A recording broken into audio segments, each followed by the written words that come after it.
Hello everyone, my self ऋतु गुप्ता। मैं रीमैक्स academy में tally की स्टूडेंट हूँ और आज मैं जीएसटी के बारे में बताऊँगा। मतलब जीएसटी के बारे में हम यहाँ पर समझेंगे कि एक्चुअली में होता क्या है जीएसटी। जीएसटी पहली बात तो बिजनेस में यूज़ होता है। मतलब आपकी रोज़मर्रा ज़िंदगी में भी जीएसटी यूज़ होगा। जैसे आप सामान कुछ खरीद रहे हैं या किसी को सर्विस दे रहे हैं तो उसमें भी जीएसटी यूज़ होता है। सबसे पहले हम लोग जानेंगे जीएसटी का फुल फॉर्म होता क्या है। जीएसटी मतलब goods service tax, goods and service tax. Goods मतलब हम लोग किसी चीज़ को सामान खरीद रहे हैं। सर्विस मतलब जैसे हम लोग किसी से सर्विस ले रहे हैं, जैसे बैंक में आप जाते हैं तो बैंक से सर्विस लेते हैं या इंश्योरेंस कंपनी वाले सर्विस देते हैं। और टैक्स मतलब तो आप जानते ही हैं कि टैक्स हम लोग को देना ही पड़ता है। तो उसी को मतलब गुड्स एंड सर्विस टैक्स का मतलब वही हो गया। तो कि अगर आप कुछ सामान खरीद रहे हैं या फिर कुछ सर्विस ले रहे हैं तो उसका आपको टैक्स पे करना पड़ेगा। फिर हम देखेंगे कि जीएसटी की शुरुआत कहाँ से हुआ। सबसे पहले ना सन 2000 में जीएसटी को इंट्रोड्यूस किया था। मतलब उसका आइडिया सबसे पहले जीएसटी का आइडिया सबसे पहले सजेस्ट किया था अटल बिहारी वाजपेयी गवर्नमेंट ने। उसके बाद 28 फरवरी 2006 में हिस्टोरिक बजट स्पीच में जीएसटी को डिस्कस किया गया कि मतलब उसके बारे में बैठक हुआ था कि जीएसटी को लाना चाहिए या नहीं लाना चाहिए। फिर 1 अप्रैल 2010 में स्टेट फाइनेंस मिनिस्टर ने जीएसटी को बनाने के लिए एक एम्पावर्ड कमेटी बनाया। जीएसटी एक मेनली फाइनेंशियल से ही रिलेटेड होता है, फाइनेंस से रिलेटेड होता है। इसमें फाइनेंस मिनिस्टर ने एक एम्पावर्ड कमेटी बनाया जिसमें जीएसटी का डिज़ाइनिंग मतलब जिसका जो जीएसटी का स्ट्रक्चर था उसको बनाना था। जो उनका स्टेट वाइड डिज़ाइन करने का जो एक्सपीरियंस था ना, उसके बेस पे ही जीएसटी को बनाया गया है। और फिर 1 जुलाई 2017 को प्राइम मिनिस्टर नरेंद्र मोदी जी ने मिडनाइट में 1 जुलाई 2017 को जीएसटी लागू किया। अब 1 जुलाई 2017 को जीएसटी लागू तो हो गया था, लेकिन अभी तक मतलब 5 साल हो गए हैं जीएसटी को आए हुए, लेकिन बहुत से लोगों को ना इसका जीएसटी का मतलब जीएसटी होता क्या है वो बहुत से लोगों को पता ही नहीं है। मेन मकसद तो मोटिव बिहाइंड जीएसटी, मेन मकसद जो जीएसटी के लाने का क्या था कि कोई भी मतलब पहले जो सामान प्रोडक्शन होता था मैन्युफैक्चरिंग, और मैन्युफैक्चरिंग से मतलब वो दुकान तक आने के लिए जो भी टैक्स लगता था उसको सेंट्रल गवर्नमेंट देती थी।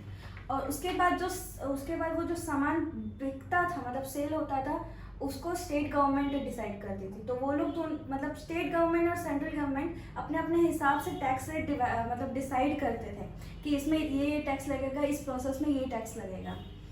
तो जैसे उस टाइम क्या क्या टैक्स लगता था, VAT entry tax, excise duty, etcetera etcetera, ये सब टैक्स। तो वो सब टैक्स को मतलब हटा के जीएसटी लाया गया, क्योंकि जीएसटी में आपको सिर्फ एक ही बार टैक्स देना पड़ेगा, वो भी फैक्ट्री से जब सामान आ रहा है पर दुकान तक। उसके बाद दुकान से आप जब सामान खरीद रहे हैं तभी आपको जीएसटी का मतलब टैक्स देना पड़ेगा जीएसटी का। नेक्स्ट टॉपिक हम लोग देखेंगे types of GST. Types of GST मतलब जीएसटी के कितने प्रकार हैं। इसमें मेन तो 3 ही प्रकार हैं, यूटीजीएसटी, यूजीएसटी होता है, लेकिन मेन हम लोग इस 3 को देखेंगे, सीजीएसटी, एसजीएसटी और आईजीएसटी। सीजीएसटी मतलब central goods and service tax, SGST मतलब state goods and service tax, और आईजीएसटी मतलब integrated goods and service tax. इन दोनों को साथ में देखेंगे क्योंकि ये दोनों ना मतलब सिमिलर ही होते हैं एक तरह से। अगर मतलब एक ही राज्य में, जैसे कि हम लोग मान लेते हैं छत्तीसगढ़ में ए बिजनेसमैन और बी बिजनेसमैन है, दोनों के बीच लेन देन हो रहा है। मतलब ए कुछ सामान बी से खरीद रहा है, तो जब खरीदते वक्त जो टैक्स लगेगा ना वो इन दोनों को जाएगा, मतलब आधा % जाएगा। जैसे कि अगर कोई सामान जो बिजनेसमैन ए है अगर वो बी से कुछ खरीद रहा है और उसमें अगर 18% जीएसटी लग रहा है तो इसको 9% मिलेगा और इसको 9% मिलेगा, मतलब दोनों को उसी टाइम मिल जाता है। लेकिन आईजीएसटी में पूरा टैक्स एक साथ देना पड़ता है। जैसे कि अगर एक बिजनेसमैन दूसरे बिजनेसमैन से सामान खरीद रहा है या कुछ सप्लाई ले रहा है, लेकिन दोनों अलग अलग राज्य के हैं, तो उनको एक ही टैक्स देना पड़ेगा आईजीएसटी, मतलब पूरा 18% आईजीएसटी को देना पड़ेगा। आईजीएसटी का जो भी मतलब जितना भी टैक्स गया है वो सेंट्रल के पास जाएगा, फिर सेंट्रल बाद में इस स्टेट गवर्नमेंट को देगा पैसा, मतलब इस छत्तीसगढ़ वालों को देगा, इसको नहीं मिलता है पूरा का पूरा। मतलब आईजीएसटी का जो आधा पैसा जैसे 9% फिर इसको मिल जाएगा और बाकी जो 9% है वो सेंट्रल अपने पास ही रखेगा। नेक्स्ट हम आते हैं जीएसटी परसेंटेज में। जीएसटी परसेंटेज में मतलब 4% रेट, 4% टैक्स रेट होते हैं। 5%, 12%, 18% और 28%। ठीक है। 5% में मतलब ना प्री लेबल्ड फूड्स आता है, मतलब प्री पैकेज फूड्स आता है। जैसे कि हम लोग कुछ भी सामान खरीदते, जैसे कि मैगी हो गया, समझ लो फॉर एग्जांपल मैगी। अगर मैगी में तो 5% जीएसटी उसमें लगता है। 12% हमारा किस में लगता है, ब्यूटी प्रोडक्ट्स और जैसे नेसेसरी आइटम है, कोलगेट हो गया, फिर जो भी और पैकेज फूड्स है जैसे कि फ्रूट्स, जो भी हाई डिमांड फ्रूट्स रहते हैं वो सब में भी जीएसटी लगता है, तो उसमें 12% लगता है। 18% आपका किस में लग जाएगा, जैसे मोबाइल एसेसरीज हो गया। मोबाइल अगर आप खरीद रहे हैं तो उसमें 18% जीएसटी लगता है। और 28% मतलब कि वो हाई क्वालिटी, जैसे कि अगर आप कोई कार खरीद रहे हैं, अगर कोई हाई प्राइस वाली कार ले रहे हैं या फिर कुछ भी एसी, रेफ्रिजरेटर, तो उसमें आपको 28% जीएसटी देना पड़ेगा। और 18% ना मेन कॉमन इसलिए है क्योंकि बिजनेस में 18% जीएसटी ही लगता है। अगर कोई बिजनेसमैन दूसरे बिजनेसमैन से कोई भी सामान खरीद रहा है, चाहे वो क्लॉथ का खरीद रहा हो या सीमेंट का परचेज कर रहा हो, तो उसमें 18% ही जीएसटी लगता है। लेकिन अगर रोज़मर्रा की ज़िंदगी में देखा जाए तो ज़्यादातर 5% और 12% लगता है। अगर 18% अगर आप मोबाइल खरीद रहे हैं तो उसमें आपको 18% रेट देना पड़ेगा जीएसटी का। इसमें कंक्लूजन हम जीएसटी का मतलब जीएसटी का पूरा मतलब वो कंक्लूजन है कि जीएसटी मतलब सबसे पहले ना बहुत सारे टैक्स हम लोग को देने पड़ते थे। जो स्टेट गवर्नमेंट और सेंट्रल गवर्नमेंट अपने हिसाब से जो टैक्स हम लोग को मतलब अपने हिसाब से जो टैक्स लगाते थे, उसका जैसे प्रोडक्ट्स, फैक्ट्री से कोई सामान दुकान में आ रहा है तो उसका अलग टैक्स देना पड़ता है। फिर दुकान से अगर होलसेलर से रिटेल के पास जा रहा है तो उसका अलग टैक्स देना पड़ता है। फिर रिटेल से आप कुछ सामान खरीद रहे हैं या फिर बिजनेस में ही अगर कुछ सामान बल्क क्वांटिटी में परचेज कर रहा है तो उसका अलग टैक्स रेंट देना पड़ता है। उन सबको हटा के फिर जीएसटी लाएगा, क्योंकि जीएसटी लाने के बाद मतलब थोड़ी महंगाई को कंट्रोल में करना था इसका मोटिव, तो मेन जीएसटी और इकोनॉमी थोड़ा मजबूत बनाना था। नेक्स्ट टॉपिक हम डिस्कस करेंगे टीडीएस। सबसे पहले हम लोग फुल फॉर्म जानेंगे टीडीएस का, टैक्स डिडक्टेड एट सोर्स। इसमें हम लोग टैक्स डिडक्टेड एट सोर्स से ही मतलब समझ रहे हैं कि कुछ जैसे कोई सैलरी, टीडीएस हम लोग का मेन किस में लगता है, सैलरी पे लगता है ज़्यादातर। जैसे अगर आप कहीं नौकरी कर रहे हैं, आपको सैलरी मिल रही है ना, तो उसमें आपका थोड़ा सा परसेंट मतलब टैक्स के रूप में कट जाता है, जो इनकम टैक्स वालों मतलब सरकार के खाते में चले जाता है। ये टैक्स को ना आप मतलब पेयर द्वारा काटा जाता है आपके इनकम से। पेयर को इसमें हम लोग डिडक्टर बोलते हैं और आपको डिडक्टिव बोलेंगे। डिडक्टिव जो है वो डिडक्टिव को मतलब जो सैलरी दे रहा है उसमें से कुछ परसेंटेज काट कर सरकार के खाते में जमा कर दिया जाएगा।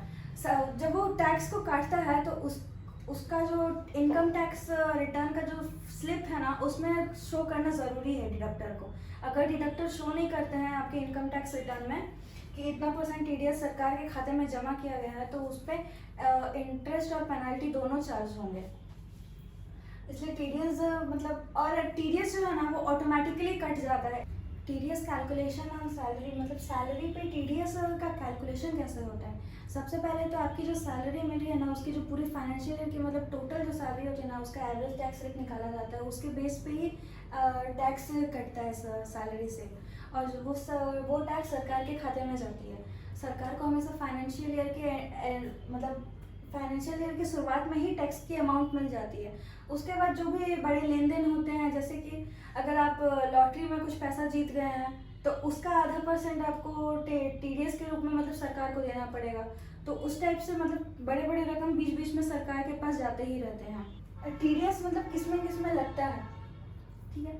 जैसे सैलरी पे लगता है पहला तो टीडीएस, उसके बाद कमीशन पे लगता है। और अगर आप कहीं पर बिल्डिंग्स खरीदने जा रहे हैं या फिर सेल कर रहे हैं तो फिर उसमें भी टीडीएस लगता है, लेकिन जिसको सेल कर रहे हैं वो टैक्स देगा टीडीएस को काट करके। और इसमें ना गवर्नमेंट को फाइनेंशियल की शुरुआत में ही मतलब एक बहुत बड़ा अमाउंट मिल जाता है। टीडीएस टीडीएस जो है वो सरकार के लिए ना राजस्व के सबसे स्थिर स्रोतों में से एक काम करता है। इसका अमाउंट फिक्स रहता है कि वो सरकार को जाएगा ही जाएगा। उससे सरकार जो है वो अपने खर्चे करती है, मतलब जो भी उनको खर्च करना होता है उसके बेसिस पे टैक्स का एक अमाउंट आपके सैलरी से कट के सरकार के खाते में जा रहा है। और अगर वो जो पेयर है जो टैक्स काट रहा है, अगर वो आपकी इनकम टैक्स रिटर्न में आपको शो नहीं करता है तो उसको पेनल्टी और चार्ज मिलता है। टीडीएस हमेशा मतलब मंथ एंड कि में ही देना पड़ता है, लेकिन 7 तारीख तक ना उसका एक्सटेंडेड डेट रहता है, 7 तारीख तक देना ही। अगर उसके बाद नहीं दिया तो उसमें आपको पेनल्टी और इंटरेस्ट देना पड़ेगा। टैली सीखने से पहले तो मेरे को बस इतना ही पता था कि टैली ना एक अकाउंट से रिलेटेड कुछ भी काम हो ना उसमें टैली की ज़रूरत पड़ती है। मैं टैली जब सीखी उसके बाद मुझे पता चला कि टैली से होता क्या है। मतलब इसमें जैसे मैं कॉमर्स स्टूडेंट हूँ तो मैंने general voucher, journal, purchase, sales ये सब पढ़ा है, उसकी अकाउंट से एंट्री भी की है, लेकिन टैली में उसकी एंट्री कैसे करते हैं वो टैली पढ़ने के बाद पता चली। जैसे उसमें सब परचेज की अलग से वाउचर बनती है, फिर सेल्स की अलग से, उसका कॉन्ट्रा में आपका सिर्फ बैंक और कैश से ही होता है। और जैसे जर्नल एंट्री में आप फिजिकल फंड को बिना यूज़ किए, मतलब जो जिसमें फिजिकल फंड यूज़ नहीं हो रहा है उससे रिलेटेड ट्रांजेक्शन्स करते हैं। फिर जीएसटी, टीडीएस, पेरोल, ये सब मैं टैली सीखने के मतलब टैली जब सीख रही थी उसके बाद धीरे धीरे पता चला कि होता एक्चुअली में होता क्या है। Journal, purchase, sales, contra, GST, TDS, payroll ये सब पढ़ने के बाद मेरे को पता चला कि टैली एक्चुअल में होता क्या है, क्योंकि इससे पहले मेरे को टैली सिर्फ एक अकाउंट से रिलेटेड ही समझ में आता था कि ये फाइनेंस और अकाउंट से रिलेटेड ही है। और जैसे कोई बिजनेस का फाइनेंस डिपार्टमेंट में जॉब कर रहे हैं, फाइनेंस अकाउंट संभाल रहे हैं, तो उसमें इसका आपको ज़रूरत पड़ सकता है। अगर इससे आप मतलब उस कंपनी की फाइनेंशियल ईयर भी पता कर सकते हैं। और जैसे आप फाइनेंशियल डिपार्टमेंट में काम कर रहे हैं तो उससे उस कंपनी को भी पता चल जाएगा कि कितना पैसा जा रहा है, कितना पैसा आ रहा है, कितना फंड है, कितने एसेट्स हैं, और कंपनी लॉस में चल रही है या प्रॉफिट में, एक्सेट्रा। ड्रीमैक्स अकेडमी ज्वाइन करने के बाद सबसे पहले तो यहाँ पर डेमो क्लास दिए, 2 डेमो क्लास हुए। पहले इस क्लास में ना सर हम लोग को अच्छे से समझाए कि एक्चुअल में टैली होता क्या है। फिर फर्स्ट वीक मतलब हम लोग टाइपिंग टेस्ट किए ताकि कंप्यूटर में अच्छे से हाथ सेट हो जाए, तो हम लोग टैली स्टार्ट करें। उसका टैली से पूरा धीरे धीरे स्टेप वाइज सिखाते गए, और माहौल भी मतलब फ्रेंडली था, अच्छा माहौल था, इसलिए सीखने में भी मज़ा आता था। इस टॉपिक को सिखाने के बाद मतलब 3-4 बार प्रैक्टिकल टेस्ट लिया जाता है, जब तक उसमें आप सेट नहीं हो जाते हैं तब तक। और मेन डिटेल्स नोट्स भी बनवाते हैं ना, इसलिए नोट्स मतलब इतना डिटेल रहता है कि आपको हर चीज़ समझ में आ जाए।